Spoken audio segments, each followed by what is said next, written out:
remember the day when, as a young adult, I went into an old Catholic church. It was around about Easter time, and I remember going to confession. And I grew up going to church and I was practicing in my faith, but I'd certainly started to stray, I think, in how I was living out my faith and how I was living out the Christian walk as a young adult. And I went to this old church, and there was a priest in a confessional, an old style wooden confessional, and I remember going in and kneeling down and confessing my sins, probably for the first time in an adult way, in an authentic way. I think I'd seen confession as something that I just did as a young child and as a young teenager, and then I went a number of years without going.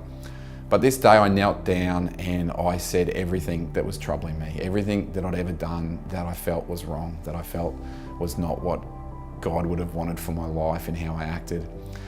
And I don't remember what that priest said. I don't remember the dialogue, but I remember stumbling over my words as I confessed fully, wholly and deeply from the depth of me.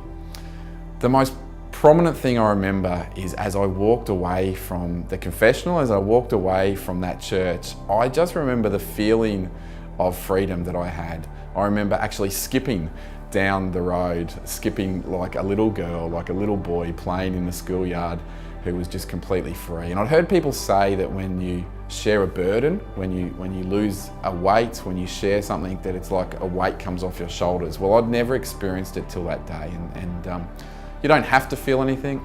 I don't usually feel something physically, but that day I did. I felt different, and I was different. I was forgiven, and that was a big turning point in my life and a big turning point in my faith journey, just receiving the forgiveness and the love of God through the sacrament of confession.